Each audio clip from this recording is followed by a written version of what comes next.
ಮಾಡ್ತೀನಿ ಅಂತ ಆ್ಯಕ್ಷನ್ ಕೂಡ ಮಾಡ್ತಿದ್ದೆ ಕೂಡ, ಬಟ್ ಯಾವತ್ತೂ ಸಕ್ಸಸ್ಫುಲ್ ಆಗಿರಲಿಲ್ಲ. ರೀಸನ್ ಏನಂದರೆ ನಾನು ಯಾವತ್ತೂ ಅದು ಕನೆಕ್ಟೇ ಆಗಿರಲಿಲ್ಲ, ಆ ಒಂದು ಗೋಲ್ಗೆ ಫೀಲಿಂಗ್ಸ್ ಅನ್ನೋದೇ ಇರಲಿಲ್ಲ, ಟು ಬಿ ವೆರಿ ಫ್ರ್ಯಾಂಕ್.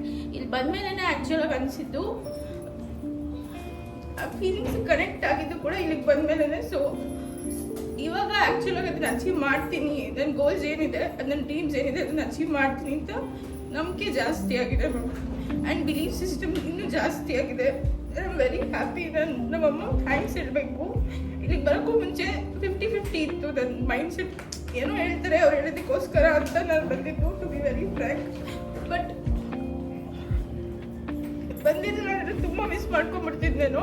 ಯಾವಾಗಲೂ ಅನ್ಕೋತಿದ್ದೆ ಅಚೀವ್ ಮಾಡ್ತೀನಿ ಬಿಡು ಅಂತ ಪೋಸ್ಟ್ಪೋನ್ ಮಾಡ್ತಾ ಇದ್ದೆ ಕೆಲಸಗಳನ್ನ. ಬಟ್ ಇವತ್ತು ನಿಜವಾಗ್ಲೂ ನನ್ನ ಗೋಲ್ಸು ಕನೆಕ್ಟ್ ಆಗಿದ್ದೀನಿ ಆ್ಯಂಡ್ ನನ್ನ ಸಕ್ಸಸ್ನ ತುಂಬ ಜನ ಬಯಸ್ತಾ ಇದ್ದಾರೆ. ನಾನು ಅಚೀವ್ ಮಾಡಬೇಕು, ಸಕ್ಸಸ್ಫುಲ್ ಆಗಬೇಕು ಅಂತ. ಸೊ ಅವ್ರಿಗೆಲ್ಲರಿಗೂ ಪ್ರೌಡ್ ಫೀಲ್ ಆಗೋ ಥರ ಡೆಫಿನೆಟ್ಲಿ